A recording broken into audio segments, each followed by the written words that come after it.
welcome to Be Bold America. I'm your host, Jill Cody. Be Bold America is a live, bi-weekly talk show for those who are motivated to step out with the bold actions necessary to reunite this country and reclaim our democracy. Be Bold America is for those who want to understand the unique challenges ahead and who are curious to learn what they can keep doing, stop doing, and start doing to reclaim our democratic republic. Our future depends on it. Our program today is Climate Collusion. Is the anemic news coverage of the crisis ignorance or intentional? This past week was the 50th anniversary of Earth Day, and mainstream news media outlets, after 50 years, are still slow to recognize and report on the climate. Is it out of ignorance, arrogance, or both? In the vacuum, disinformation campaigns have filled the void, fueled by right-wing media and oil industry money. This is only happening in our country, not in any others. This is because more than 90% of radio hosts are conservative, and they play a big part of the fostering denialism in our country. What corporate news organizations choose to focus on determines what the public is focused upon. And this narrow vision contributes to ignorance, avoidance, and the lack of response. To compound the problem, media managers don't see it as their duty to provide solutions. So whose responsibility is it? What possibly could go wrong? We have big things to do. Before tackling this topic, I wanted to say that Betsy Rosenberg, Dr. Richard Nolthinius, and I are calling into the studio from home.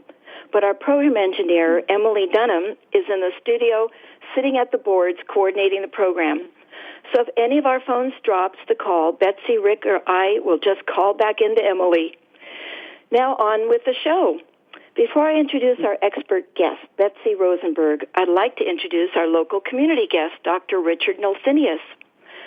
Dr. Richard Nolthinius is an astronomy program chair at Cabrillo College in Santa Cruz, California.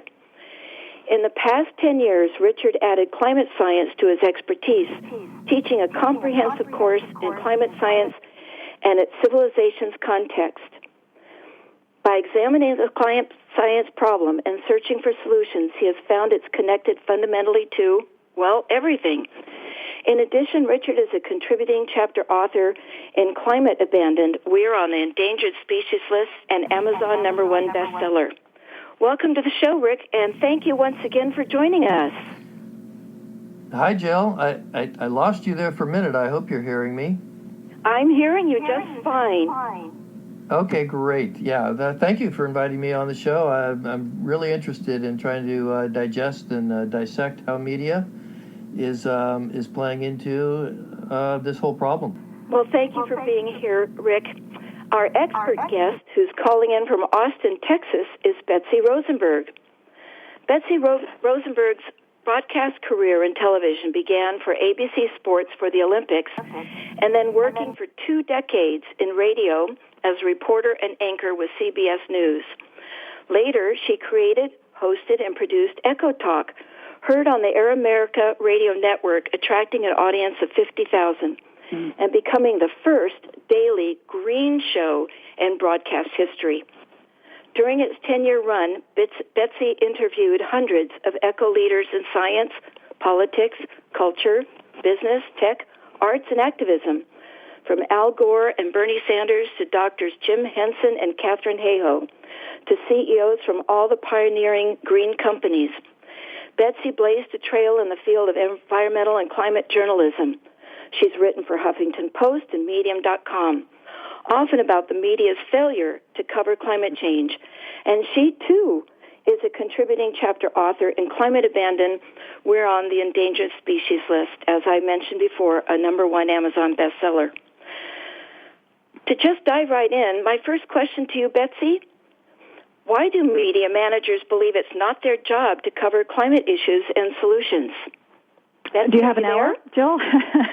Hi, great to be on the show. Congratulations on the book coming out a year ago, last Earth Day. So that's a really nice reminder. Boy, has a lot happened, not all of it good, in the last year, building up to this 50th anniversary of the first one.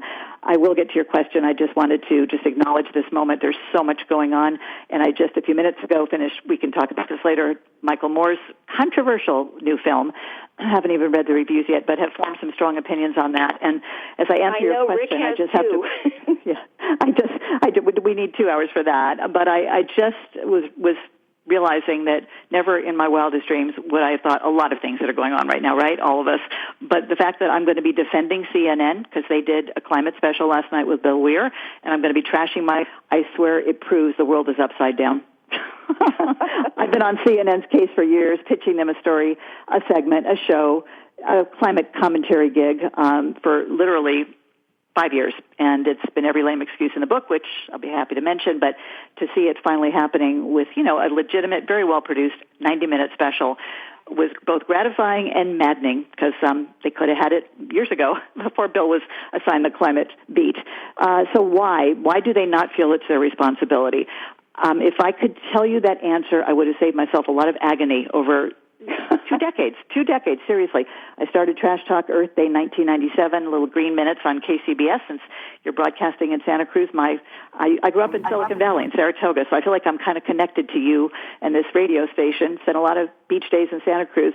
But I really just felt that it was, a good program to put on. They talked about the problems and the solutions. It's high time, but I just am floored by this film. So I'm going to try to get past that. The question you ask is, why don't they see it as their responsibility?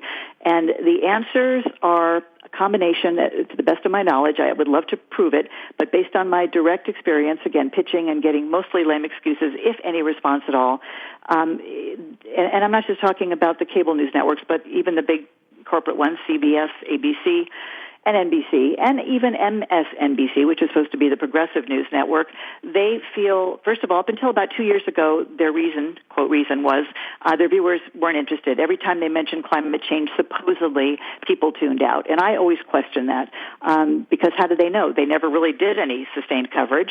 And my radio show, as you kindly mentioned, which was on 10 to 15 years ago on the old Air America with no marketing at all, quickly grew to 50,000 listeners a night. So they made the show from weekly to daily. So no one else has done a daily green show, radio or TV. So I always question that. So it's partly they don't think it would be popular. Partly they don't know what they don't know, that these environmental issues and climate change, of course, being the great exacerbator, the mother of all of our ecological system declines, that it's urgent, it's fascinating, it's complex, it's interconnected.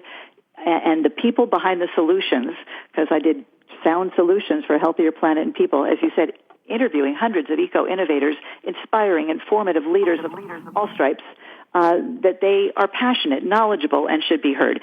That's reason one. They don't know what they don't know. Ignorance, and the other is arrogance. They don't ever think that they need anybody from the outside, nor do they have anybody on the inside. Again, Bill Weir just recently went from the outdoor correspondent to the climate correspondent. Good, where they've been all these years, and there's much more than one correspondent could, ever cover. So it's that they, if they do anything, they'll take a general reporter and then. Okay, they'll take a general reporter and have them do a story on climate, sea level rise, et cetera. But guess what? As soon as, and then they'll also have climate deniers on, and then as soon as reporter will say something factually, grossly on the, host, the anchor, not at all skilled in these issues, will not push back. So there's a lot of problems with them just using their own people. I think I better let someone else talk for a while, but we can get back. There's a few more bad reasons as well. Well, I'm thinking, Rick, can you hear us? You still? Yeah, I can. I get dropouts once in a while, but as long as you can hear me, then that's great. Yes, Steve Jobs had a great quote, and that is, well, how will people know what they want until I show it to them? And while that sounds very arrogant, I think that there's a grain of truth there that media should pay attention to, and that is that, people don't know what they don't know, but they also don't know what they don't want to hear. And when Steve Jobs had these great products come out, people realized, oh, you know what? I do need that. A phone that I can stick in my pocket? That's, et cetera. the point is that people aren't, if media just asks, what do you want? And people say, well, I don't know, I'm wanting something, but maybe you could show me what would be great. And media just says, well, no, we just want to cater and to pander to whatever it is you want right now. I think it's a recipe for going nowhere. And that's certainly where we've gone on trying to solve climate, because the environmental movement's been out there for 50 years, and look at the trend in CO2. I mean, I challenge you to look at the CO2 readings, the Keeling curve, and see any change at all in not just the slope, but the acceleration in that slope. It is a perfect curve. So something's missing. And that's what I think that I'd really like to pay attention to, is what are the things that we're really missing? I don't think it's education about, the things you can do at home. And of course, there's things you can do at home, and they'll make you feel good. And I would never advise against those, but they're not going to solve the problem. Betsy, what do you think is missing? Oh my gosh, so much. It's first of all, it's the solutions that's missing. And I focus mostly on broadcasting, but it is, as you mentioned, radio, not only network television, because over 90% of talk radio is conservatives, Rush Limbaugh, et cetera. What could possibly go wrong? So when they do mention it, again, mostly but I have a newspaper example too, a very telling one. But just very quickly, the reason the ratings may have gone down, if that's even true, and it was something that I heard a year or two ago, not so much now. How can they say people aren't interested when all the polls show people are concerned? Finally, majority of Americans, even Republicans, and of course with the Green New Deal and AOC, and it's become finally a campaign issue, better late than never. So what's missing always is what we can do about it. So of course people are going to get paralyzed and, tune out. Now the funny thing, if we can get into the whole COVID versus climate change media response night and day, right? Nothing is scarier than this pandemic. That doesn't prove that if people are scared, they won't listen. You can't say, well, there's nothing we can do about climate change. Au contraire. And guess what? It's more than just washing your hands and social distancing.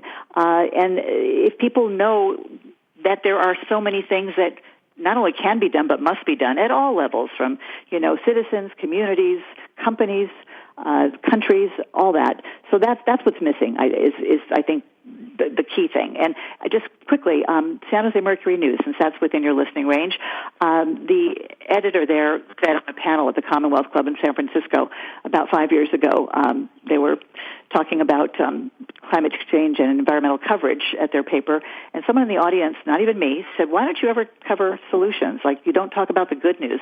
And he said, trying to remember his name now, Paul, it'll come to me, that's not our job. That's not up to us. That's up to Greenpeace and the Sierra Club. And I went up to him afterwards because it was the last question. And I said, well, guess what? The environmental groups, the nonprofits, they do their best to reach people, but they reach the choir, the people who are already concerned. And it's everybody else that we have to reach if we're going to move the needle, right? Because unfortunately, environmental activists have not been in the mainstream enough. Hopefully more Americans are seeing themselves as needing to get involved because the government's taking us only off a cliff. But that was really telling to me. He says it's not our job. So if it's up to the green NGOs and they can only reach the people who are signing up to be members because they're already concerned, nothing wrong with that, but that is the margins. It's not the mainstream. So what could go wrong? Nobody is educating American adults about what's going on with our collapsing ecosystems. And that's why I have felt strongly, I've been obsessed with the fact that that is one of the key missing links, because look what has happened with it. They went from 24/7 covering politics to Bernie Joe who, they don't even mention the election now. It's all pandemics 24/7. And they barely mention climate change if they do. And yes, the 50th anniversary warranted 90 minutes. That's good. But it's got to be sustained coverage. That's what's missing. Well, this is a good time to take a break because it is a pledge drive at KSQD. This is KSQD's Spring Pledge Drive. We want to be here for you 24/7, 365 days a year, providing essential information like candidate debates and entertainment calendars in normal times and public health announcements in extraordinary times like these. Unlike many stations that get government support, we rely solely on our local community to keep us afloat. That's why we appeal to you twice a year to make sure we can pay our bills. We also run on a lean, volunteer-hosted 24/7 budget model to maximize the use of your donations. This is a time like no other we can remember. It requires we stretch to make sure when we return to a semi-normal state, the things we love are still there, like community radio. Our community worked so hard to create KSQD, donating over $300,000 to buy a license and equipment to start our own station. Now our task is keeping the squid afloat. With your help, we've done that and will continue to do that. Thanks, Jill. Hi, I'm Emily Dunham here. I am the producer of Santa Cruz Naturalist, and I am here in the studio. And I just wanted to reiterate what Jill just mentioned. We are in the middle of our 2020 Spring Pledge Drive, and we have currently received over $18,000 worth of donations, and we're hoping that we can reach $19,000 by the end of the day. So we only need a few more pledges, and right now we actually have a matching pledge going on. So we have a little bit more money left in that. So if you donate by the end of this evening, your pledge will actually be worth twice as much.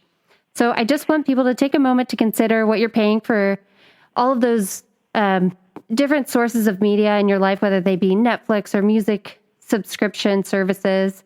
And just think about what K-Squid is worth to you. Maybe it's $5 a month. Maybe it's $10 a month.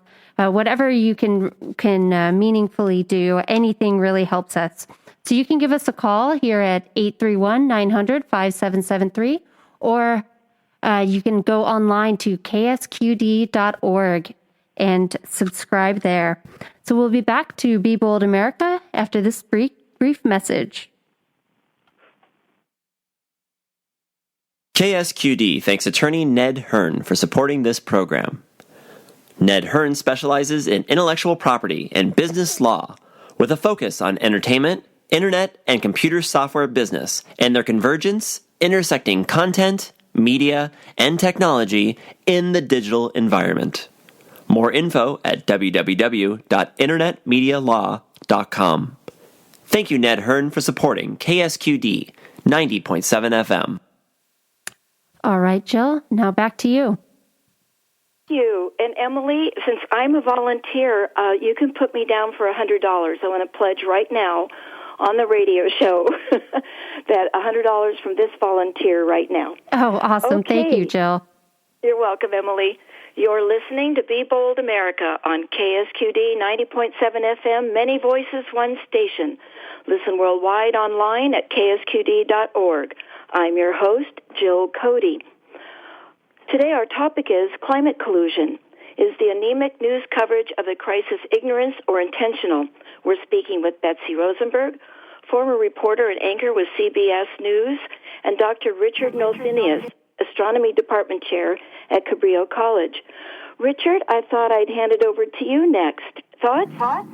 Yeah, so I wanted to remind Betsy, I'm sure she remembers as well, the days of Walter Cronkite and Eric Sevareid, and one of the comments that I remember them saying is that, you know, in our day, we thought of news as a duty, a civic duty, and we didn't think about profit margins, and we did what we had to do to try and get out the news accurately. And I can't help but believe that the radical change that we've had in the appreciation of science and the appreciation, really, of facts in general, is because so many media companies have gone public, and now their stocks are traded. And now we have to obey what Wall Street wants, and what Wall Street wants is high profit margins, and that means you cut back on things like expensive investigative journalists, and you instead go for what bleeds, what leads. That attitude, of course, is only going to hurt our education.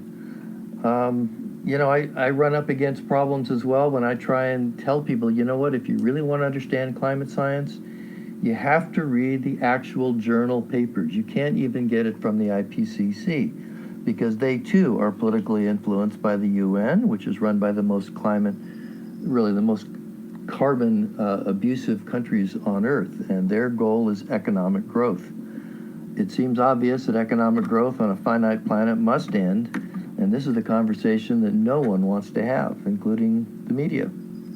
I wonder what you have to say about how that might be affecting the media's treatment of what it is you're trying to achieve, which is very good. You want to educate people on how serious it really is out there. Betsy? Yes. Hi. I just wasn't sure if you were talking to me, Rick. Of course, I have some thoughts on that. It's corporate media, so my activist friends always say, what do you expect, Betsy, as if I'm being naive, and maybe I am, but I also, because I was, if you'll pardon the expression, raised in corporate media, I started my career right out of college, and yes, I do remember Eric Sevareid, Rick, and Walter Cronkite, but I was a kid. But I do remember the first Earth Day. I was a freshman in college, so do the math. But it's been, a long time that we've been kind of playing with the environmental issue as kind of an altruistic thing. But we have kicked the carbon can, way too long here, that it's just got to be dealt with in a very direct way. We can't do it incrementally. We can't whisper about it anymore. So yes, I do think that is part of the answer because they are corporate. My husband always reminds me, Betsy, you're pitching Jeff Zucker, ambushing him at the CNN Lounge at Sundance every year. But even though he's the top gun, there's layers and layers and layers of bureaucracy. And can you imagine any of those programmed executives coming up with, just one good reason why they shouldn't let you on to tell the truth? But that's really not fair because I, was on CBS when I was on Air America. I know how to make it fair.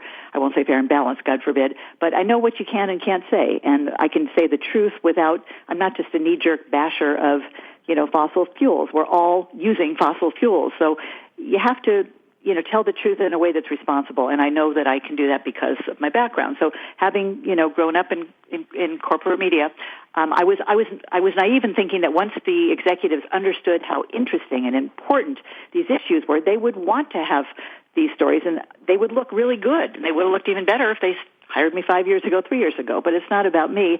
It's about the elephant in the room. They've been, all of them. And again, newspapers have done a much better job, especially in the last 5 years. New York Times, Washington Post, The Guardian. So again, I'm mostly talking about my area of focus, which is my background, broadcast news. So there's no good excuse or reason, but I get off on kind of pitching them and seeing what lame excuse they can come up with next. And after they did this great program, and Bill Weir, by the way, just had a baby, so he was very emotional about what kind of world is this kid going to grow up into. To me, that's a perfect advertisement for a panel discussion that's should be every day, but even once a week with experts. Why are we not tapping into the wisdom of the experts? That's the kind of programming I've been pushing for.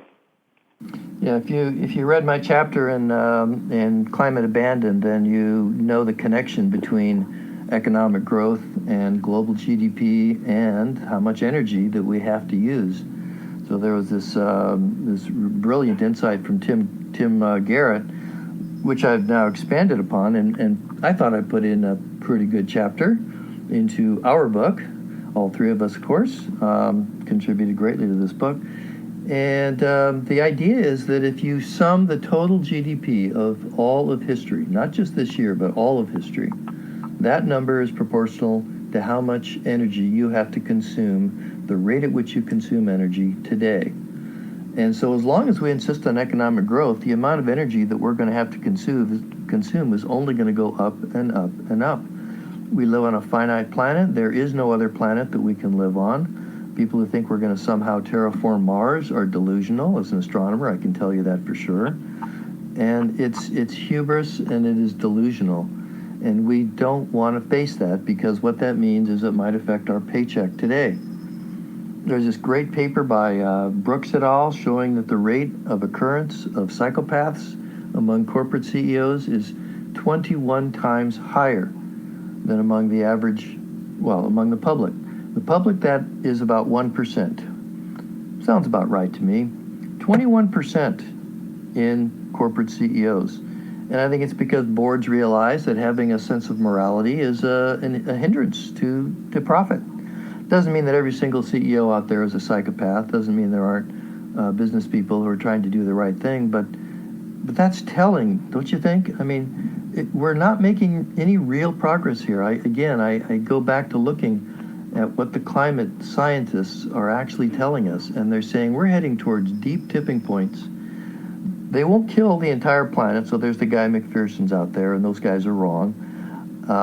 But it's going to be far more than just an inconvenience. We're talking about hundreds of millions, if not billions of people who will have to evacuate the tropics when temperatures rise above the point that humans and crops can grow.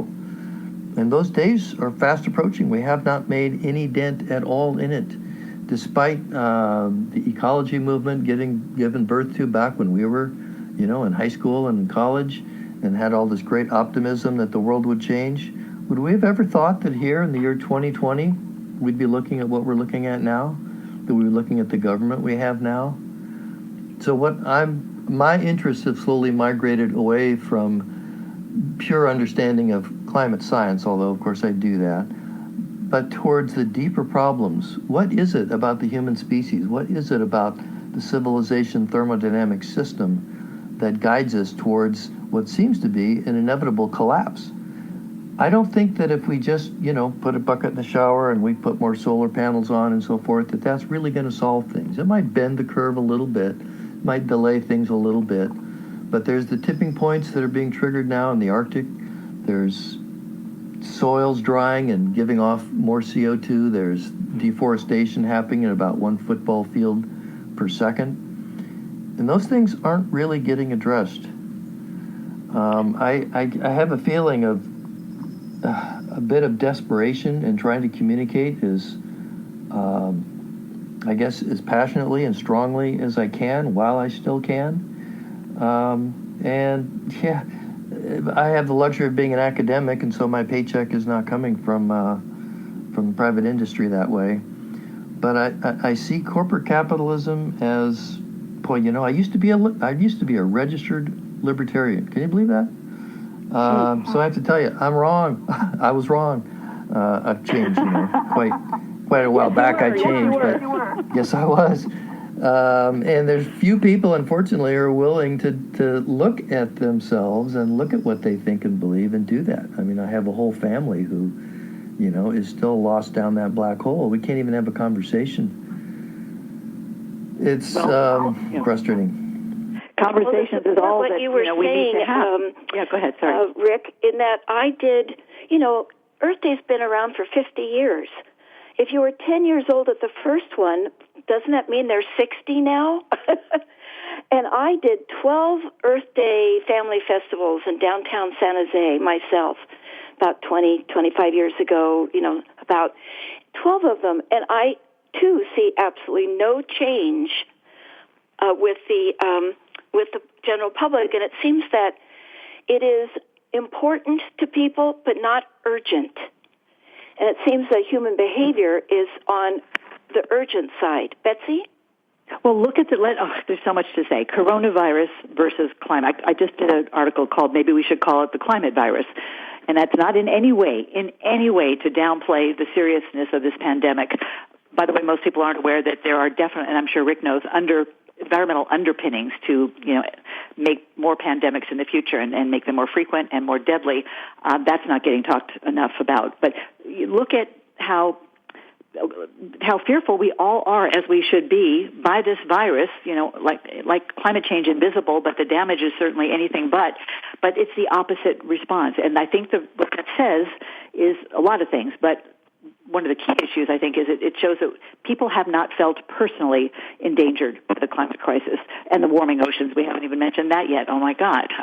Extinction. Okay. All ecosystems are in collapse. Why are we not taking that seriously? That's a very good psychological, sociological question. We know a lot of it has been, I call it the deniasaurs have been funded by the Koch brothers and Republicans and libertarians, and these backward people somehow leading our nation are out to do everything they can to take us backwards on environmental progress, rolling back CAFE standards, rolling back, restrictions on methane.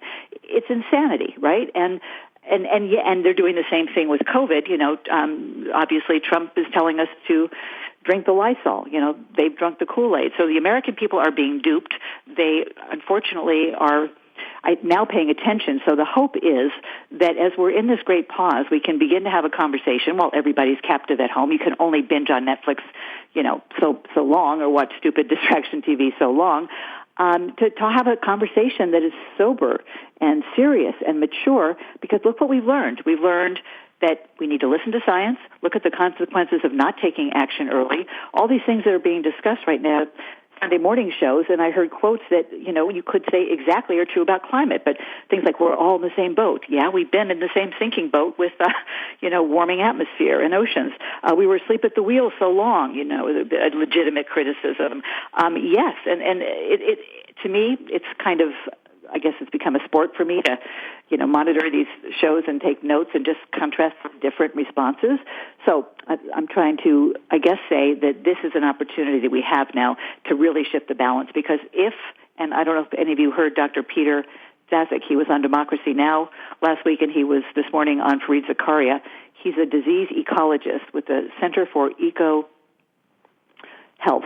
Check it out. Interestingly, on Democracy Now!, and you've got a progressive radio show, so this I think will be interesting, and then I'll catch a breath here.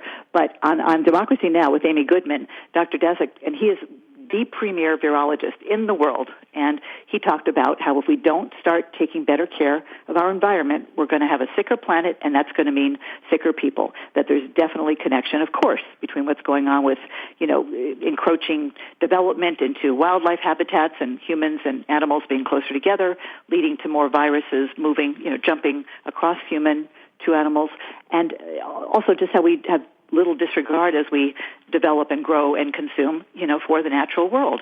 So he made that connection very strongly on Democracy Now! Do you know that this morning on Fareed Zakaria's show, even though they did put his title, President of the Center for Eco Health, Fareed Zakaria, and I lost a lot of respect for him today, did not ask one question about the ecological side, the environmental side. Interestingly, Dr. Daszak, in what was probably a 10-minute interview, didn't say any of the things he said on Amy's show. He's very respectable, was talking about the connection, bat viruses, and was it in a lab? He says not, or from a wet market, but nothing about if we don't take care of it, we're just going to set ourselves up for more pandemics. And what he did say, last comment from Amy's interview, was if we think that we're going to have a vaccine and this is going to be over, we are severely, dangerously deluded. And it was remarkable to me that same week's time, same expert won the progressive radio program, got the side of it that I think is most interesting and important. And even though Fareed Zakaria said that was very illuminating, Dr. Daszak afterwards wasn't illuminating at all. They buried the lead. And I just find that telling as well.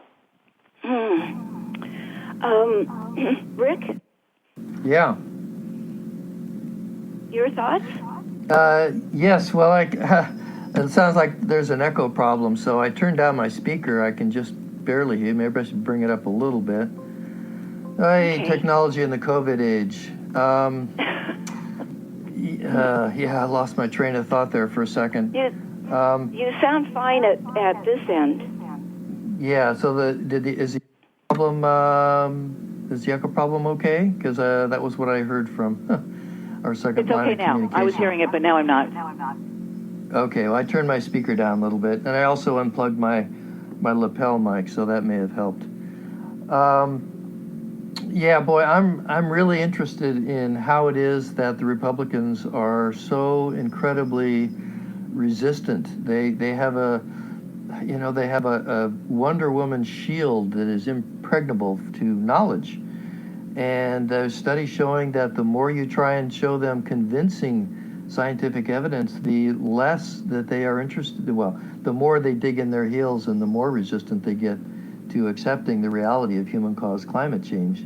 The other thing I wanted to say earlier was that if you look at the number of people in the U.S. who identify with environmentalism, that number's been going down. It's been going down dramatically.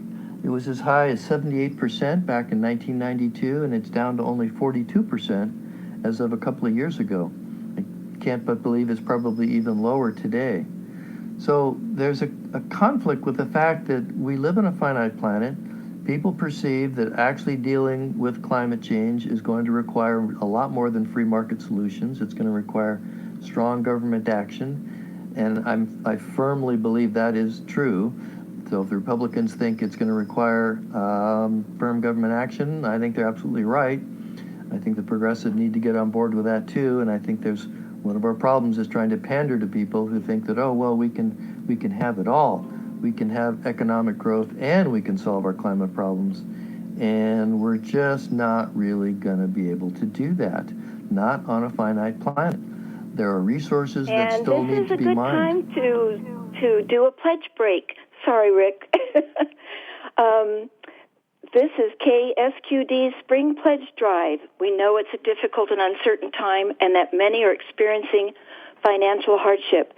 But if you're doing okay, we'd like to ask for your support. If you pledged in the past, thank you. But that may have been a year ago, and our bills are due monthly. KSQD is here for you in good times and bad, with a local connection and essential information. Please consider a sustaining donation of $5 or $10 per month, or adding a little extra to your donation for a friend or community member who can't donate now. You can even make a donation in honor of a friend or family member, and we'll read their name on the air. Emily? Thanks, Jill. Yeah, we are really close to meeting our daily goal. We're only a couple $100 short, so we can really use your help. And I just really urge people to take a moment to make your donation to community radio at KSQD. You can make a sustaining donation of $5, $10, or $20 a month, which really helps us out. And join hundreds of other folks just like you who understand the value of local live community radio here at KSQD. We're just over a year old, and we want to be here for the duration. So please go online to ksqd.org, or you can give us a call at 831-900-5773 and make your pledge today. It feels really great knowing you gave the gift of community information and music to all of our listeners, and it's much, much appreciated. So after this brief break, we'll get back to Be Bold America.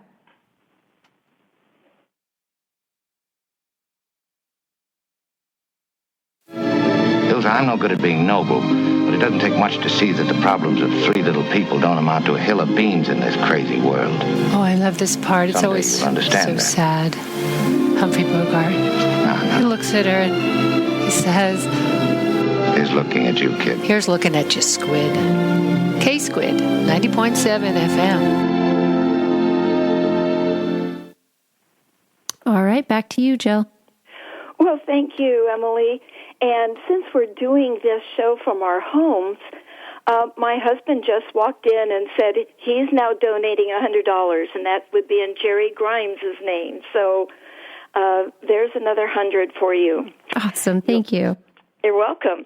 If you're just joining us, you're listening to Be Bold America on KSQD 90.7 FM. Our topic is climate collusion. Is the anemic news coverage of the crisis ignorance or intentional? And we're speaking with Betsy Rosenberg, former reporter and anchor with CBS News, and Dr. Richard Nolthenius, Astronomy Department Chair at Cabrillo College. I'm your host, Jill Cody. Now back to our bold and impressive guests. Betsy, so it's a combination between intentional and arrogance, or is it unintentional, intentional, and arrogance? What? Dan Jones has a show on CNN, and I interviewed him on my program on World Environment Day in San Francisco, June of 2005. Gave him the idea to use green-collar jobs. He ran with it, got Obama's attention, became the green job czar, and got hired by CNN, and he's got the show that I was dreaming of back in 2005. Oh, well, the reason I mention that is because he's been kind of my insider source in terms of telling me why they don't want someone like with my experience, and he cares about green issues, but he's busy. He's doing his political show, and he's got the cause of, the prison population and all that, all good causes, but he kind of got less green when he got on CNN. That's one of the reasons I think they could use someone with that experience. The point being that he's told me kind of off the record that, they just won't do it. They just won't do it. They just think it's going to be a bummer, and that their viewers are going to switch over to Fox. That's the real reason. Now, that to me is the worst possible reason in the world, because people who switch over to Fox or watch Fox at all, we should be catering to them as our planet dies, as our children's future and grandchildren's future looks grim and dark. I have a daughter who's 25. Because she's our only, I wanted to have grandchildren. I will be lucky and grateful if we have one. And that will be tinged with such sadness. So I have gotten very angry between now and the election. I think we all should be, and be as vocal as we can, because if there's even a chance that Trump could win again, and that is like the craziest thing ever, drink Lysol, people. Who wants more of that? I think he's been shown to be the mentally incompetent, maybe ill. I mean, I'll say that. Okay, who does this, right? Nobody. If there's any chance that the Republicans can prevail in November, it's all over. I mean, turn out the lights and close the door. So I want to encourage all your listeners. And by the way, in honor of the 50th anniversary birthday, I'd like to pledge $50. It'd be more, but I haven't seen a paycheck since I left KCBS in 2007. Independent radio can take you into the red if you're really passionate about green issues. So congratulations on that. So I just think we have to speak up, make sure there's no chance in heck, because if they win again, we don't have any chances. Rick? Yeah. Well, there was this great study done that showed that people who watch Fox News actually know even less than people who watch no news at all. So how sad is that? Well, because they're disinformed. So, yeah, exactly. I feel the same way, Betsy. I mean, that is such a poor excuse for not doing anything. And it all gets back to there seems to be in business and corporate media, there's one and only one prime directive, and that is, get the money. And if that means truth takes a back seat or even thrown out the back window, then that's what happens. Now, to solve this, we really need to solve that. We need to address this somehow. I tell you, I've come totally 180 degrees around from my old libertarian days when I read Atlas Shrugged as a teenager and was all inspired, and the men of the mind, and A is A, and all that good stuff. And, only to find that, of course, they were betraying that whole notion left, right, and center. So much, I think, needs to be funded happily through taxpayers in order to really have a chance at getting the real truth. As long as we are catering to the lowest common denominator, as long as a person with no integrity and no intelligence gets the same voting power as somebody who is the most wise and the most benevolent, then unfortunately that's going to continue. And then I guess all we can do is try and educate people as best we can.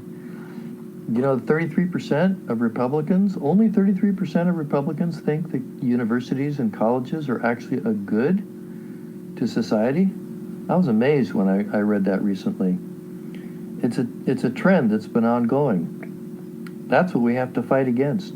So if we can't get media on board to do that and see further ahead than their immediate profits, maybe we should pass a law that large-scale media companies can't be public corporations.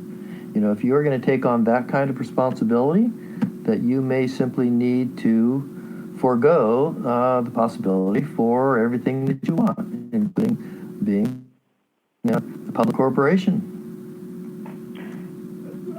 Rick raised a point of the finances. Can I say a few things about that? Like, is that the motive? Yeah. Of course.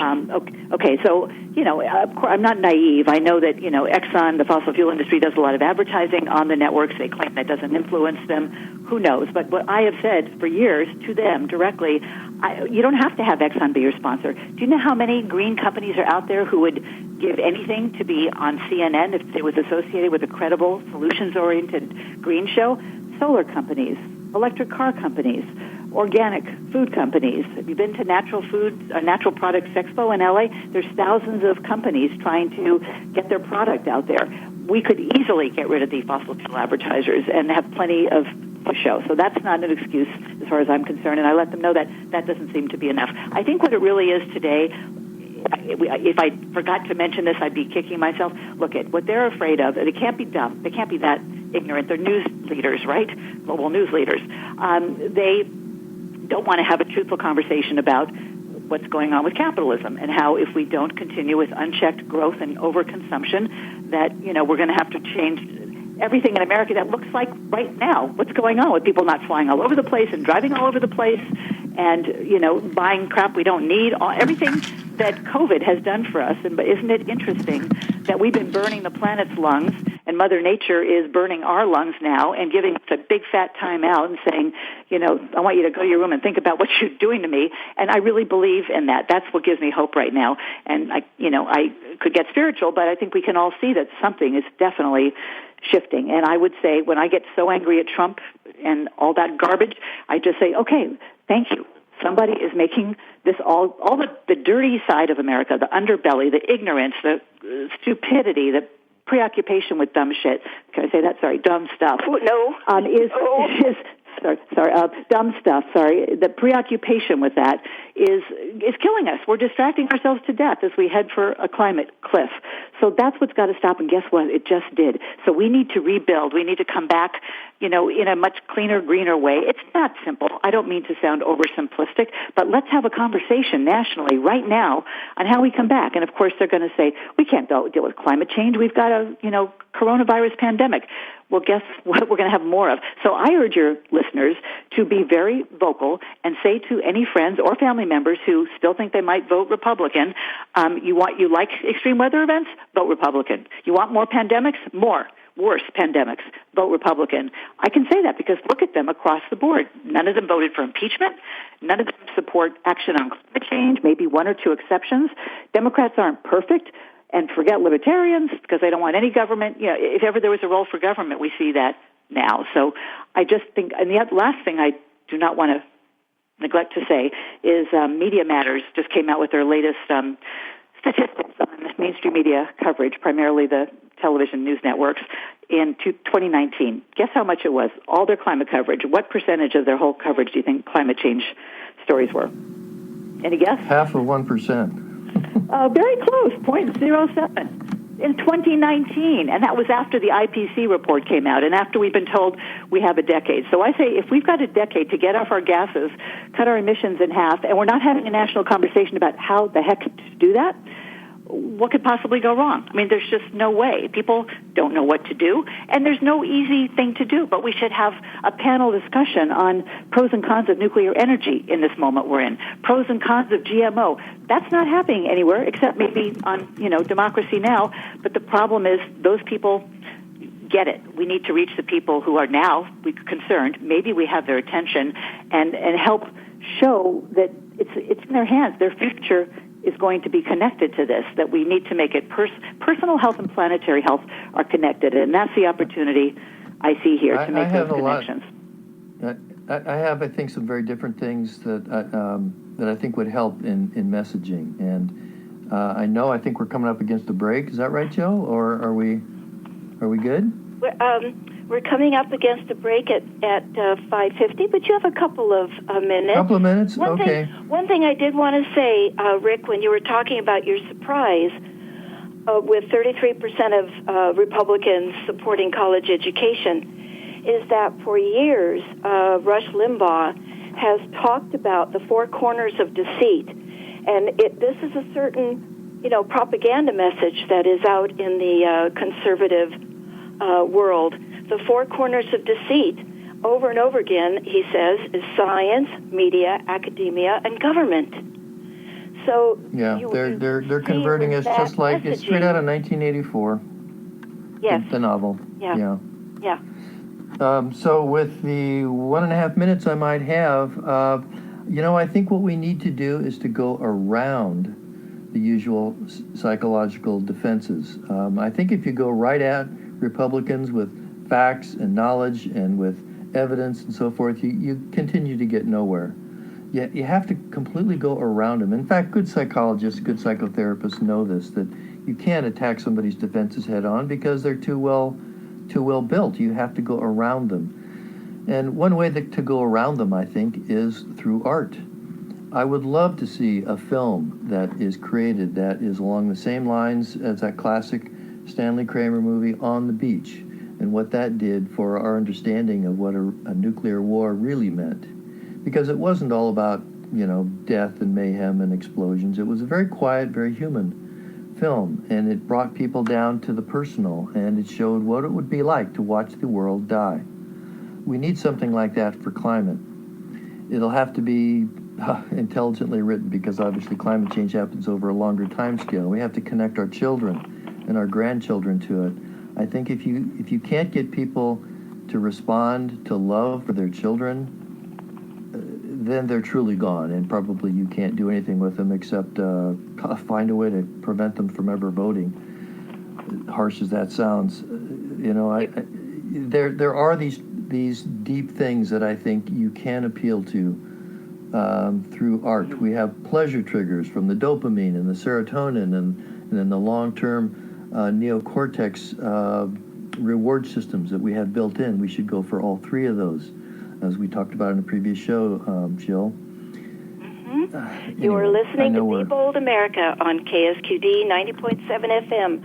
Many voices, one station. Listen worldwide online at KSQD.org. The topic we're discussing today is climate collusion. Is the anemic news coverage of the crisis ignorance or intentional? And we're speaking with Betsy Rosenberg, former producer and host of Echo Talk, and Dr. Richard Nolthenius, Astronomy Department Chair at Cabrillo College. I'm your host, Jill Cody. Now, we have just about 4 minutes to do our Keep, Stop, Start. So Betsy, regarding this topic, what could listeners keep doing, stop doing, start doing to support your efforts? Thank you for asking. First of all, I invite your listeners to go to my website. There's like 5,000 radio shows there. They're all 12 to 15 years old, but they're all current because, we haven't been talking about these things enough. You'll see a lot of familiar faces and names. They weren't so prominent then. Scientists, activists, you name it. And just scroll down under broadcast and whatever topic interests you, please listen, because I had the best and the brightest, and that's what kept me going. I was, just learning so much from these people. And I hate waste. That's what got me started with Trash Talk 23 years ago, Earth Day, and so I'd hate to waste all that great wisdom that's there. So that's one resource. If you think that suing Sean Hannity and Fox News is a good idea, I'm pretty much convinced that it has to be done, because there is a lawsuit, as you may know, underway right now against Hannity and Fox for reckless endangerment, for lying and deceiving the public, and that's a dangerous thing. And every time I read about it, I just substitute lying about climate change. I've been on Hannity's show 15 times, radio and TV, and it's a circus, right? Why do I? If 1% of their vast audience, they're still the number one network, and if you think that you have 30 seconds left. Okay, we've got to stop the denial in their tracks. Then we need to fill the void in mainstream media with solutions content. That's what I urge people to do. Wonderful. Rick, in the last 15 seconds? Yeah, well, we need to start a revolution. And I think we have to appeal to the desire of people, young people, to be like the Rebel Alliance against the massive empire. And we need a 28th Amendment to the Constitution, which guarantees safe commons for all future generations. We need to give power to future generations. Right now, they just take what we give them. That's not good enough. I want to thank Bold America's engineer, Emily Dunham, and give another big thank you to our bold guests, Betsy Rosenberg and Dr. Richard Nolthenius. Thank you all. Your expertise is very much appreciated. Thank you, Rick. Thank you, Betsy. Thank you, Jill. Next Go for the Be Bold America. You're welcome. Next on Be Bold America will be the pandemic and democracy. Tune in for an interview with Peter J. Levin, who holds a doctorate in science from Johns Hopkins Bloomberg School of Public Health, and who was executive director of the Stanford University Medical Center. Don't miss hearing The Pandemic and Democracy on Sunday, May 10th at 5 p.m. If you missed any part of this program or would like to hear any previous programs, you may find them all on the KSQD website, or they are now on Apple Podcasts, Google Podcasts, Spotify, Breakers, Radio Public, and Pocket Casts. You're listening to KSQD Santa Cruz. Many voices, one station. Listen worldwide online at KSQD.org. Stay tuned for Faith Matters with Seth Shapiro, immediately following our next pledge break. My name is Jill Cody, and thank you for listening to Be Bold America. Until next time, keep, stop, start.